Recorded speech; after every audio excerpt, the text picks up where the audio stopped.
continuing on in lesson 1.4. Our learning goal is still the same as it was yesterday. I can solve equations that contain more than one operation. But what's going to happen today is what I start out the notes saying right here. Sometimes you may have to simplify. So in other words, you have to do something before you actually start the solving process, and it's called simplifying. You may have to simplify one side or both sides of the equation before you can start solving it. So the simplifying steps are going to include do distributive property if there are parentheses that need to be eliminated. So in other words, if there's some multiplication that needs to be done, take care of it, get it done. So one of your simplifying steps might be distributive property. Doesn't mean every problem is going to have it. So distributive property is really just multiplication over addition or subtraction. That's what it is. When we have something in parentheses that cannot be combined, we have to multiply it by what's up front to help us be able to get rid of the parentheses. And the other possible thing that could show up, it's considered a simplifying step, is combine like terms. So if you have terms that are considered like terms, in other words, they're combinable, combine them. So the first thing we're going to look for today is we have some simplifying to do first before we actually start solving. Solving starts when we start doing the same thing on both sides of the equation. Then we're starting to solve. When we're just doing something on the one side or the other, it's called simplifying. But then once we start undoing an operation and doing it to both sides, now we're starting to solve. So let's practice this first one here. And I want you to write down all of these little steps in your notes that we're going to do as we're going along. So I'm going to write them down, and I want you to also. First thing that I want us to do is I want us to change subtraction. So you have this white space kind of to the right of the problem. Change subtraction to add the opposite.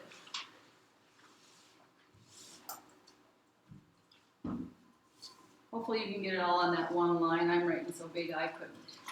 Change subtraction to add the opposite. Hopefully you all know what I mean by that. We can change the subtraction, the operation of subtraction to addition, and what the term that is being subtracted can be changed to its opposite. It has to be changed to its opposite. In fact, if you change the operation to addition. So we have 8x subtract 21 subtract 5x equals negative 15. So this is a negative sign in front of the 15, but these are subtraction signs. So we're going to change it to 8x plus, what's the opposite of 21? Plus negative 21. Negative 21 plus, what's the opposite of 5x? Negative 5x. Negative 5x. And then we have our equals negative 15 to bring down also. The reason that we're going to change it to add the opposite is there's a couple of reasons. Lots of times, especially when equations get a little bit more complicated, changing to add the opposite helps students be more successful. I've taught long enough now to recognize that students don't do very well with subtraction, and so it's better to change it to addition, add the opposite. The other reason is because our next step is going to be rearrange the left side. So we're going to rearrange that left side. In other words, we're going to get ready to combine like terms. So we're going to group the like terms together. So we have what are like terms on that left side? Jet? X's. The x's. So that 8x and the negative 5x can come and be beside each other. And the negative 21 is going to, so basically what's going to happen is we're having the negative 5x and the negative 21 trade places. We're just having those guys trade places. Notice, we're not solving yet. We're not doing any solving. Now some of it, you'll get to the point that you do a lot of this like right in your head. You don't show it necessarily on the paper. but you should be able to justify why you're doing it, why you can get away with that. So we didn't have to do any distributive property because there were no parentheses to deal with. We're getting ready, we recognized that there were some like terms, so we grouped them together, and now we can combine those like terms. So now we're going to combine like terms.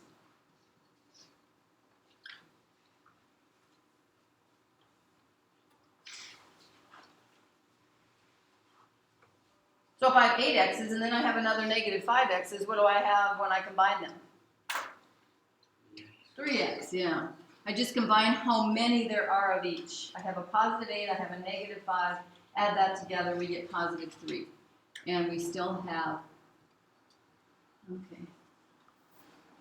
So now our equations, this equation should look exactly like something that we had yesterday. Are we ready to solve? What we were doing before was just simplifying. Now we're ready to actually start solving this. So we're going to say, solve. It's time to solve it now. So to start solving it, what's going to be our first move? What should we do? Subtract negative 21, which is really the same as doing what? Adding a positive 21. Yeah, so remember, whenever there's a negative number being added, we can add its opposite. So we're just going to add 21 to both sides because that's really what subtracting a negative 21 is adding a positive 21. So then we're going to have the equation 3x equals what? 6 or negative 6? 6. It's a positive or negative 15, so it's like it's 15 degrees below 0. The temperature goes up 21, so it goes past 0, doesn't it? So it's a positive 6. And then our last step is what? Divide by 3. And we have our solution of what? 2. Yeah, x equals 2. There's our solution.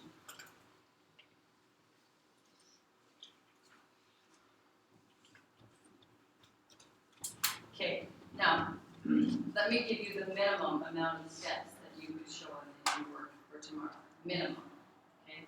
I show everything here for those of us who aren't necessarily so successful with these. But the minimum amount would be that you go, because you really are capable of this and you find that you're successful, you would go from that, the first, writing down the equation, you can go directly to that. And then everything else from there has to be shown, okay? So I showed a couple of extra steps in there showing, like why does that left side become 3x?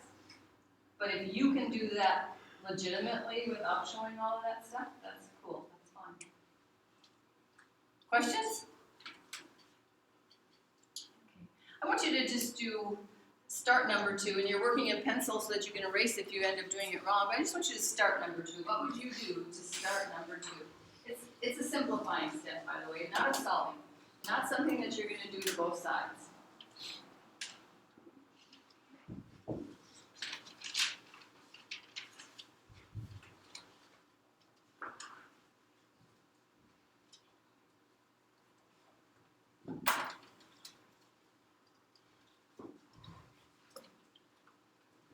Okay, can anyone offer up what the left side, because I don't want you to go any further than that. Just tell me, what does the left side simplify to?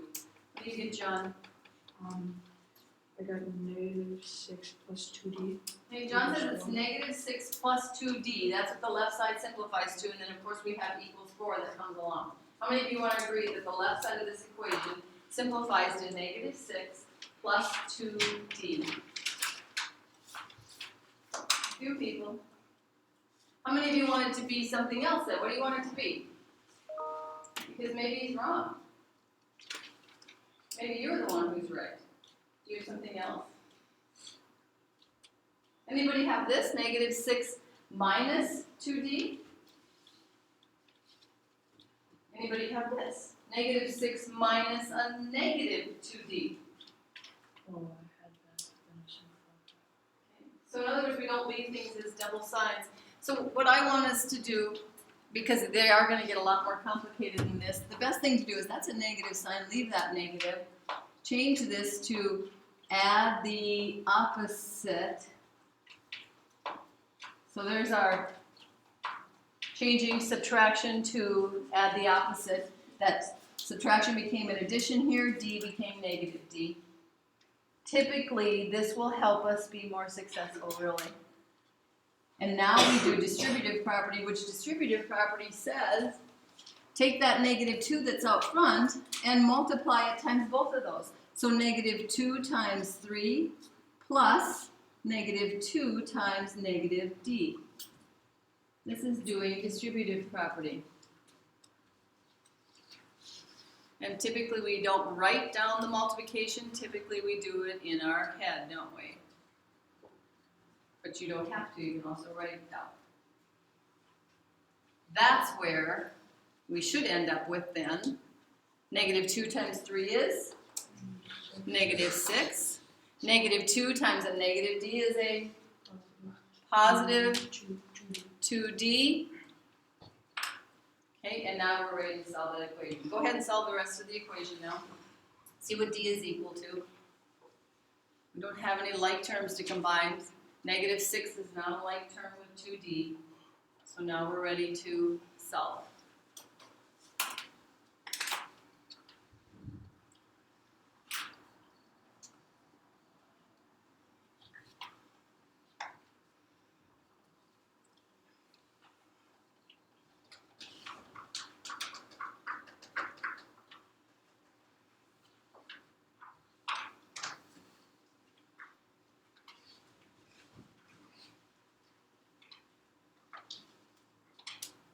Anybody agree with my answer if you're done? How can we be, what if I gave you a 1-question quiz tomorrow and it was with 20 points? And that 20 points was all or none. So in other words, you had to get the correct solution to get the 20 points. If you didn't, I don't care how much work you showed, you would get 0. And for a lot of us, we're really cool with when we don't have to show work. We're like, well, I can do it all in my head anyway. This showing work is for the birds. So you know what? I'm just going to get my solution and turn it in. Is it really worth risking 20 points, a 0 or a 20? Nobody really did that. So how could you be certain now that you had the right solution before you did turn it in? What would you do? Sage? Plug in the 5 where D is. In the original equation? Yep. Yeah. Before you even changed it to add the opposite, in case you did something wrong here, you should try it here. So we would say, okay, I got negative 2 out front, 3, and notice I'm not doing distributive property right here. I am actually just substituting in and simplifying down. There's no solving going on here. There's no distributive property going on. No. Now I can do this. What is 3 take away 5? Negative 2. So I have negative 2 times negative 2 equals 4. What is negative 2 times negative 2? 4. Bring down my equals 4, and I say, you know what, I'm feeling pretty good about my solution. I'm ready to hand it in and get my 20 points. So it's really important that, if work doesn't count, and you don't want to show it, that's fine. If my expectation is not that you have to show the work, then you better make sure you have the right answer somehow. Figure it out without looking and cheating from somebody else that you think is smarter than you maybe, but find out they might not have been that day. Am I saying you can get out of showing work right now? No, that's not what I'm saying. So we have to show. The only step in here that I would allow you to leave, I would let you go straight from, if you really can do it, I would let you go straight from writing the equation down to that step, down to that line. So again, if you don't need to show changing it to add the opposite, if you don't need to show the multiplying for the distributive property, you can just do it, and you find that you're successful. That's cool. Any questions? Okay, then let's go to the back side. Okay, you got this then? Go for it. Solve this totally. show the amount of work that you need to show, and you know what you absolutely have to show for sure now. We talked about that on the front. Oh, you didn't have, I'm gonna ask for things like this when you come back in.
I showed every possible little step there was to show. I just haven't simplified. That's all I did so far. So once you have your equation simplified, in other words, it's ready to solve, make sure you have up there what I have, unless you want to disagree with me.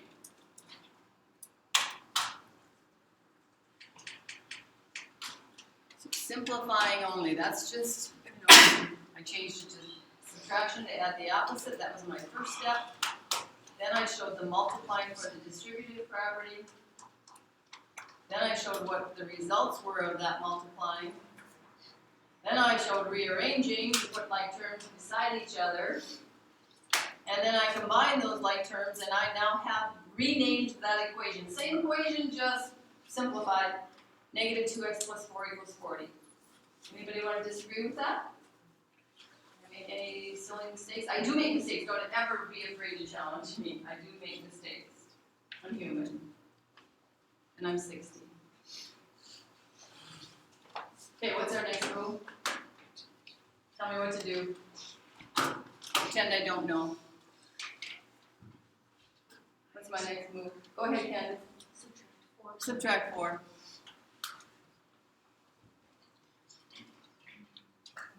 And my final move is divide by negative 2.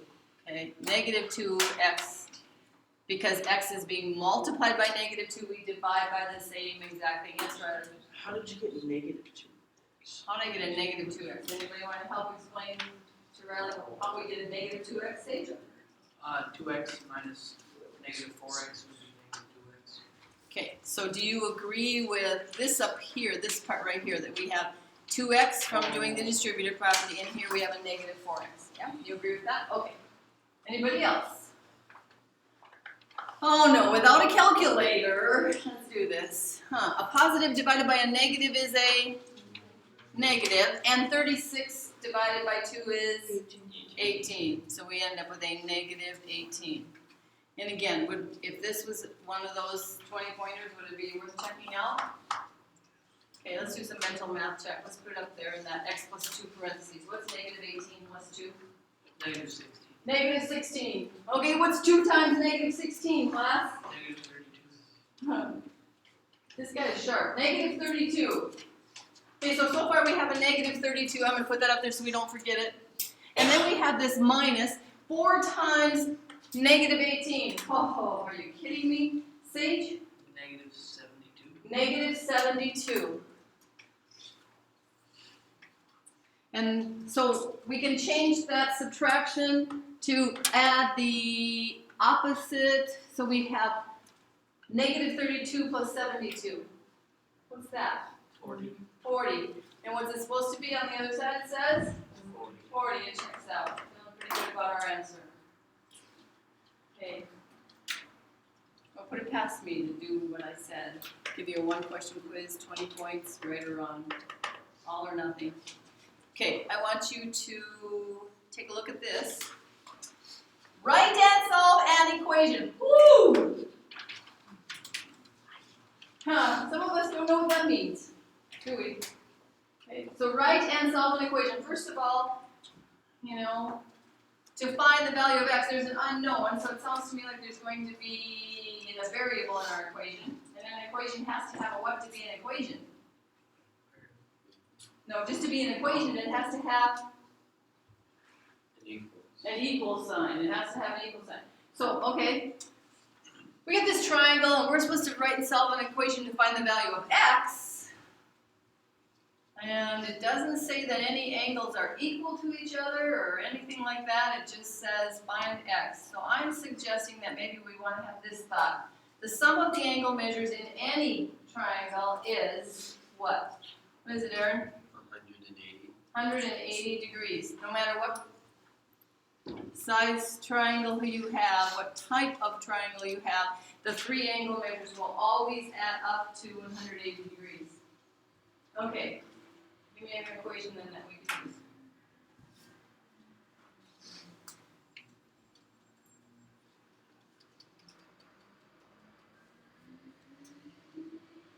Anything, Jen? 35 plus 57 plus 2x minus 4 is equal to 90.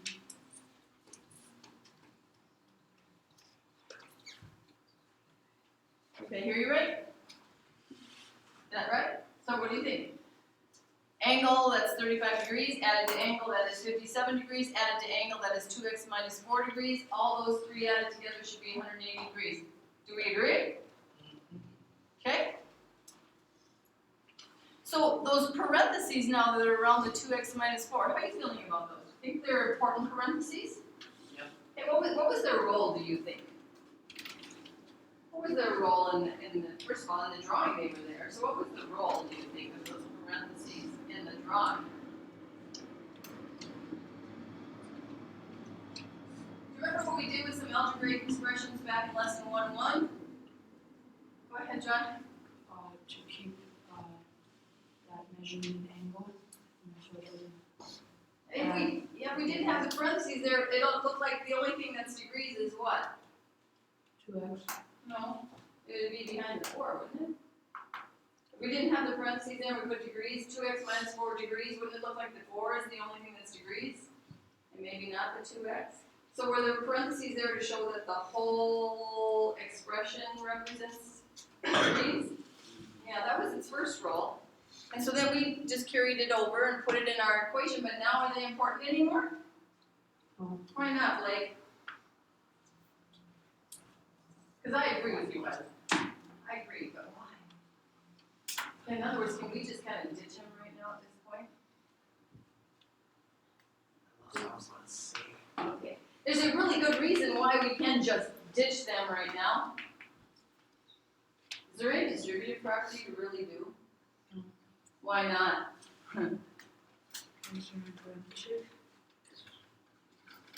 Okay, they're in parentheses, and they're not like terms, so we can't put them together. That's not how we can ditch the parentheses.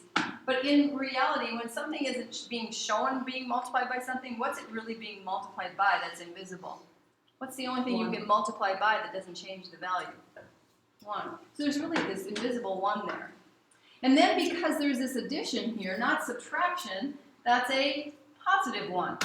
So when you multiply by a positive 1, do you change the value? No. So in reality, we can just ditch those parentheses and write this like this. And I'm going to change that subtraction to add the opposite just for the fun of it. So in reality, because we took 1 times 2x, we get 2x. If we took 1 times negative 4, we get negative 4. Wouldn't really change it. And now we say, okay, these guys, all these integers are like terms. So I just had the 2x and the negative 4 trade places. And then I'm going to see if I can make this so that I can do this without my calculator. So you got these 3 numbers. Does it matter which order you add them in? No. Can you put the negative 4 together with 35 first because it's a smaller number? Yeah. Sure. What is 35 plus negative 4? 31. 31. So we really have that.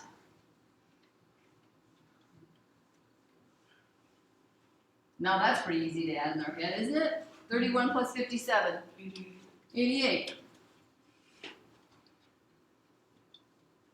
We are finally ready to solve. All this has been setting up the equation and simplifying. Now we're finally ready to solve. There's nothing else we can do to simplify it. Now we have to start doing something to undo the operations happening. So go ahead and finish this up. And if you're like, I can't do this without a calculator, oh yes you can.